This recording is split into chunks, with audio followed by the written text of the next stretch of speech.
Starlink has made a big change on what Starlink dish you can purchase from their website now. Come and join us to find out more about this.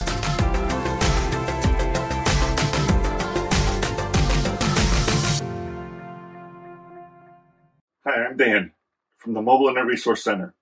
A few months ago, Starlink released this latest Generation 3 hardware that became known as the new standard dish on their website. In fact, the former Generation 2 hardware with the pole and motors became known as the Standard Actuated. In the beginning, this dish was only available by email invite, but then quickly rolled out as an option to roam users, while the former Generation 2 hardware remained the default option for residential users. For a while, both these dishes coexisted on the website, and depending on the plan and your location, you had a choice on which one you could choose. It wasn't certain if these dishes were going to continue to coexist or if this new Generation 3 was going to replace the former Generation 2. Well, Starlink has made that clear by discontinuing the Standard Actuated dish. That dish is no longer available to U.S. customers under new orders.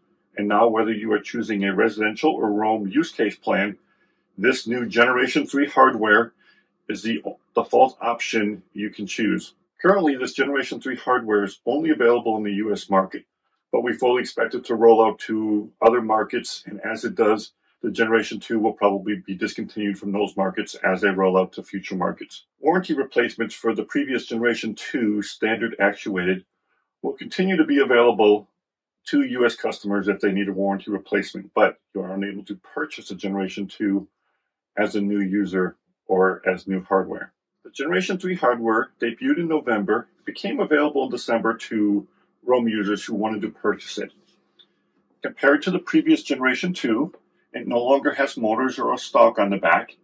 It now comes with a removable kickstand, and the idea is that this would be set up with a slight tilt for rain runoff, and because it has no motors, it has to be manually aligned.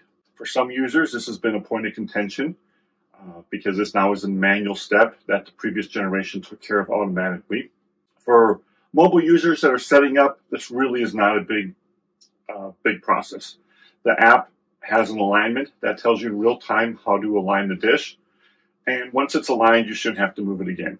The Generation 3 dish also comes with the latest Generation 3 router.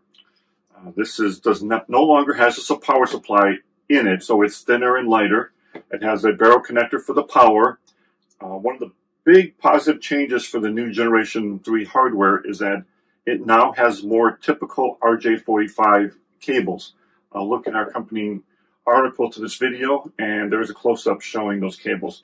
The router now has two RJ45 LAN ports that you can use to connect to your third-party router or computer or anything else you'd like to, which means you no longer need the Ethernet adapter that you needed with the Gen 2.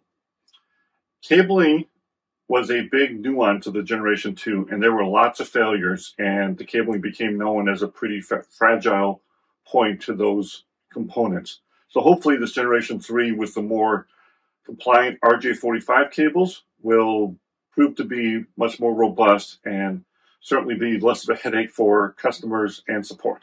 Compared to the Generation 2 dish, this Generation 3 is about 3 inches wider and 3 inches taller, but it kind of makes up for that larger size and how thin it is. It's actually a lot easier to handle because you don't have a pole coming off the back of it, and of course you don't have to worry about stowing it or anything like that. It could possibly lay flat, be flat mounted like that, but that doesn't give the optimal precipitation runoff. So the kickstand or a slight angle is preferred, and it gives it the angle that Starlink would like to see aiming towards the satellites. We wish everything about this dish could be more positive. There are some negatives with it.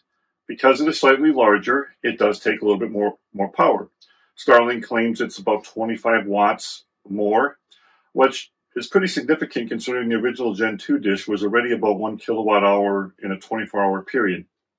However, in testing, we're finding that's not quite, it's a little better than what Starlink has reported as averages, so that's good to see. The other big negative, of course, is manual aiming. This has been a point of contention for some users, and while it's a negative, it doesn't seem to be, as I said, the app helps you align it, and once you align it, you really shouldn't have to move it. Being able to run Starlink on 12 volt has also been a very high item on people's wish list. Unfortunately, this dish does not have anything available directly from Starlink to run on 12 volt, but some third-party resellers have already come up with some ideas on how to convert this to 12 volt, and there are certainly more to come. So if that's something you desire, there's going to be options available. So what are your feelings about this new standard dish without any motors being the default option available in the US? In fact, your only two options now are either this standard dish for $599 or the flat HP dish for $2,500, neither of which have motors. So are you happy with that change? Are you going to join the Generation 3 crowd and purchase this dish? Or are you going to hold on to your Gen 2 or even maybe your Gen 1 for a while and keep using it as long as you can? Let us know in the comments below. These videos are brought to you by our premium members, our mobile internet aficionados. They make it possible for us to track this news and create these videos. If you like this video, please give it a thumbs up, leave a comment, subscribe to our channel, or better yet, consider becoming a member yourself.